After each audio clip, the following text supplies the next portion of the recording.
উদাহরণ দিলাম, এইরকম 500টা, এইরকম 250টা আদেশ আছে। সম্মানিত ভাইয়েরা আমার, দ্বিতীয় জায়গায় যায়, এইভাবে যদি আপনি আমি সমাজ যদি গড়ে উঠতে পারে, আল্লাহর উপরে ঈমান এনে আল্লাহর কোরআনের আদেশগুলিকে নিজে মানার জন্য চেষ্টা করবে, সমাজকে মানানোর চেষ্টা করবে, রাষ্ট্রকে প্রতিষ্ঠার চেষ্টা করবে, এই কাজ যারা করবে এরা আমলের ফলে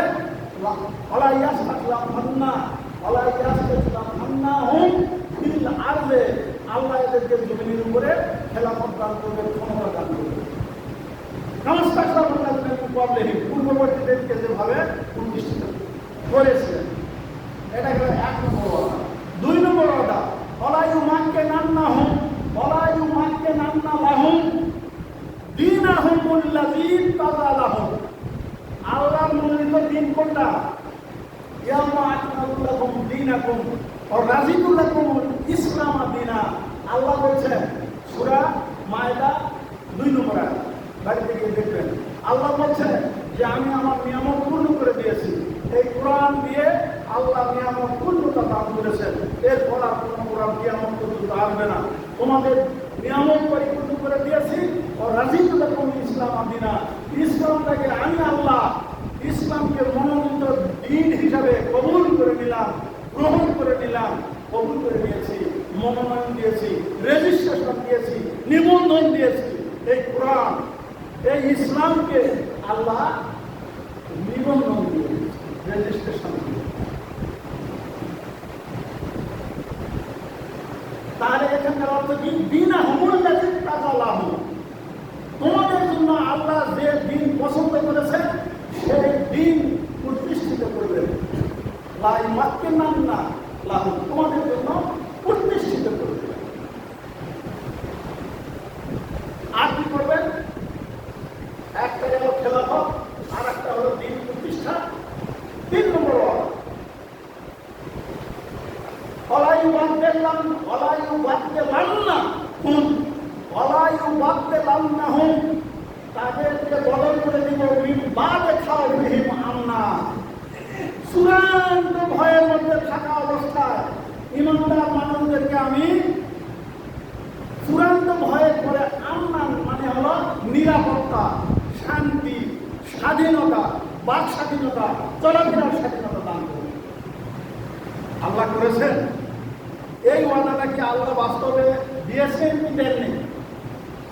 এখন কোরআনের কথা, ইসলামের কথা, দ্বীনের কথা, নবীর গুণাদর্শ বর্ণনা করা, এই বাংলাদেশে যদি আপনি চান সংসদ ভবনের সামনে গিয়ে বলবেন, বলতে পারবেন।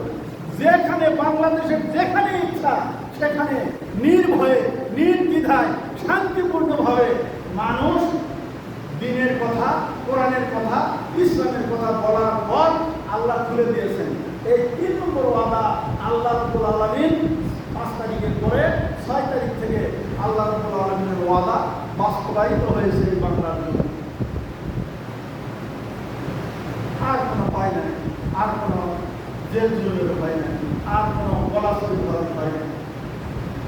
তাহলে এইটা যখন আল্লাহ দিবেন, আল্লাহ কি বলছেন শোনেন, যখন আমি তোমাদেরকে ভয়ে করে শান্তি দিব, নিরাপত্তা দিব, নির্ভয়তা দিব, স্বাধীনতা দিব, যখন আমি এটা দিব, ইয়াবুদুনানি, সেই সমাজের মুসলমানরা, সেই মানুষেরা যেন ইয়াবুদুনানি, আমারই শুধু ইবাদত যেন করে, আমারই যেন দাসত্ব করে, আমাকেই যেন মানে চলে, আমার কোরআনের বিধান যেন মানে চলে, আমার বিধিবিধান মেনে চলে এবং মানুষকে মেনে চলার জন্য উদ্বুদ্ধ করে। ইয়াবুদুনানি, আমার দাসত্ব যেন গ্রহণ করে।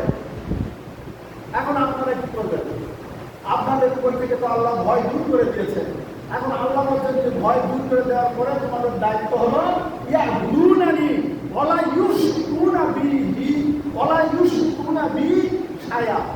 তোমরা আর কাউকে শরীক বানাবে না, আর কাউকে সম্মানের মালিক বানাবে না, আর কাউকে নিরাপত্তা দানকারী বানাবে না। আমরা তো এতদিন নিরাপত্তা দানকারী বানিয়েছিলাম। যার যেটা দরকার, যাকে পোষণ করলে, তেল মাখলে, পায়ে ধরলে, পায়ে সোনা দিলে, নিরাপত্তা পাওয়া যাবে মনে করতাম। আল্লাহ বলছেন এদেরকে আর কখনো এইভাবে এদের কাছে নিরাপত্তা পাবে না। বলা আমার সাথে তোমরা আর আমার ইজ্জতের সঙ্গে, আমার নিরাপত্তার সঙ্গে, আমার রিজিকের সঙ্গে, আমার হুকুমের সঙ্গে, আমার বিধানের সঙ্গে কাউকে শরীক করবেন। আল্লাহর ইবাদত সর্বক্ষেত্রে করতে রাজি আছেন কিনা এই আয়াত অনুযায়ী, এবং কাউকে আর শিরক করবেন না, আর কাউকে শক্তিধারী মনে করবেন না, কাউকে রিজিকদাতা মনে করবেন না, কাউকে নিরাপত্তা দানকারী মনে করবেন না, শুধুমাত্র আল্লাহকে নিরাপত্তা দানকারী মনে করবেন। এটাই আল্লাহ বলছেন।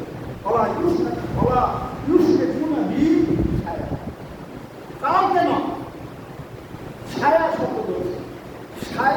সায়ুন শব্দের অর্থ আমরা স্বর্গে যা দেখতেছি, এই দুনিয়াতে স্বর্গে আপনি যা যা দেখতে পান, এই সবগুলো হলো সাই। সাই মানে জিনিস, বস্তু, কোনো বস্তু, কোনো প্রাণী তাও আর নিরাপত্তার মালিক মনে করবেন না। নিরাপত্তার মালিক বলেন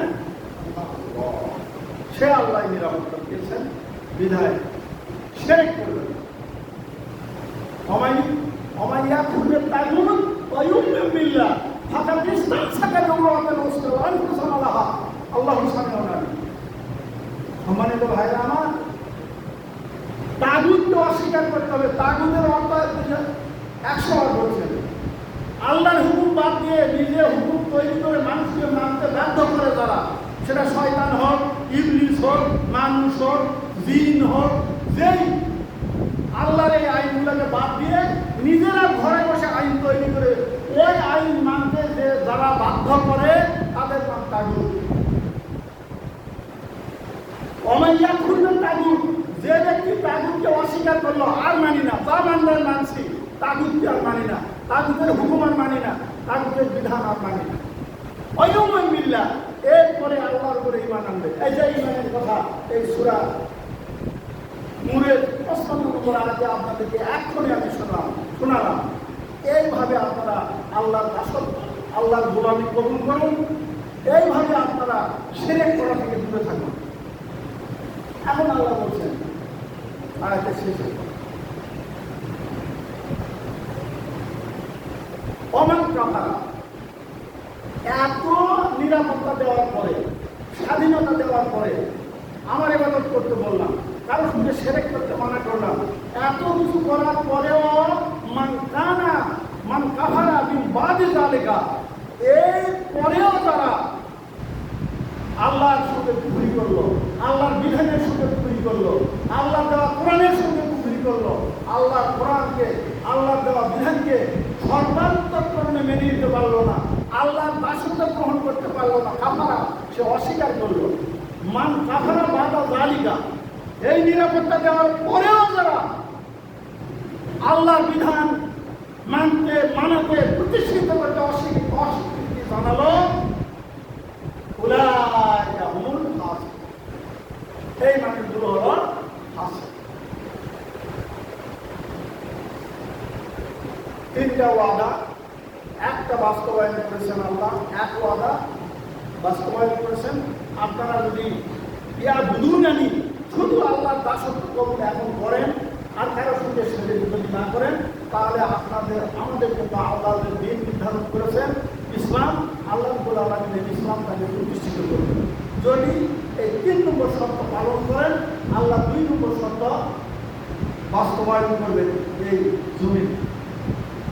আর যখন দিন প্রতিষ্ঠিত হবে, তখন খেলাফত আলটিমেটলি, রাজত্ব ক্ষমতা আলটিমেটলি কোরআনের হাতে আসবে। বাংলাদেশ হবে কোরআনের বাংলা। এই সুযোগ আপনাদের সামনে এসেছে, সেই সুযোগটাকে কোরআনের আয়াত অনুযায়ী আল্লাহর একমাত্র দাসত্ব আপনারা গ্রহণ করবেন। কোরআনের এই আহ্বান আপনাদের কাছে প্যাসিফিক ভাবে বুঝে দেওয়ার পরে বলতেছি, আপনারা আল্লাহর দাসত্ব কবুল করবেন, আল্লাহর দাস হয়ে যান। 2 নম্বর, যাবতীয় শিরক থেকে মুক্ত থাকুন, কোনো প্রকারের শিরকের সাথে যুক্ত হবেন না। আর আল্লাহ দেওয়া এই নিয়ামতকে আপনারা কাফির কুফরি করবেন না, অস্বীকার করবেন না।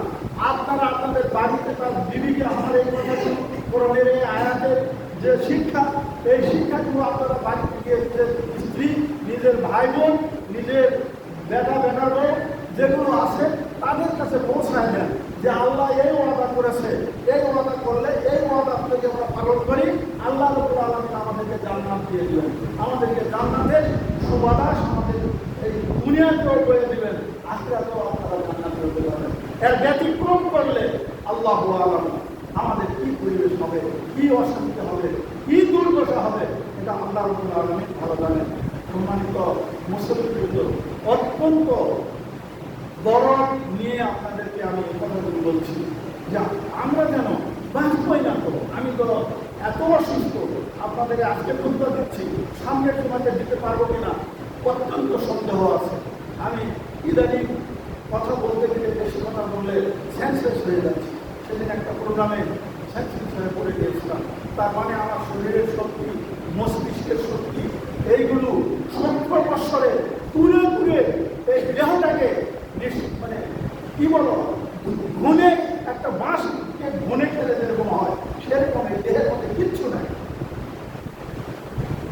আল্লাহ রাব্বুল আলামিন যেন আবার সুস্থতা দান করেন। আপনাদের সকলের একটা দোয়া করবেন যে আল্লাহ যেই কয়দিন আমাকে বেঁচে রাখবেন সেই বেঁচে রাখার একেবারে পূর্ব মুহূর্ত পর্যন্ত আল্লাহ রাব্বুল আলামিনের দেওয়া এই নিয়ামত, এই আল কোরআনের বাণী মানুষের কাছে পৌঁছে দিতে দিতে যেন আমার মৃত্যু হয়, বিছনায় পড়ে থেকে যেন আমার মৃত্যুটা না হয়, এই দোয়াটা আপনারা করবেন। আল্লাহ রাব্বুল আলামিনের কাছে আমরা আজকেও প্রার্থনা জানাচ্ছি, যেসব ভাই এখনো হাসপাতালে মুমূর্ষু অবস্থায় আছেন, আইসিইউতে আছেন, হাত পা কাটা অবস্থায় আছেন, চোখ বন্ধ হয়ে গেছে আছেন, এরকম আমাদের সন্তান, আমাদের ছেলেরা যারা যেখানে এবং এই 70 বৎসরে যারা আয়না ঘরে এখনো আছেন বলে মনে করেন, যারা বের হয়েছেন, আল্লাহ রাব্বুল আলামিন তাদের সকলের প্রতি রহমত নাযিল করো। আল্লাহ তুমি তাদেরকে ধৈর্য ধারণ করার তৌফিক দান করো। আল্লাহ তারা এই বিকাশ তাদেরকে সহজে মর্যাদা দাও। আমরা যারা ভালো আছি, সুস্থ আছি, আমার মুসলিম যারা আছে, আল্লাহ রাব্বুল আলামিন কোরআনের এই আয়াতের উপরে তাদেরকে চলার তৌফিক দান করো। এই শিক্ষা গ্রহণ করে আল্লাহ সবাইকে নিয়ে, আমি সহ সবাইকে নিয়ে আল্লাহ যেন আমরা জান্নাতের লাইন যেটা হবে সেই লাইনে যেন দাঁড়িয়ে যেতে পারি। আল্লাহ আমাদেরকে সেই জান্নাতের পথ চালিত করো, জাহান্নামের পথ থেকে আমাদেরকে নিষ্কৃতি দাও, বাঁচাও। আমি সকলে বলুন আমি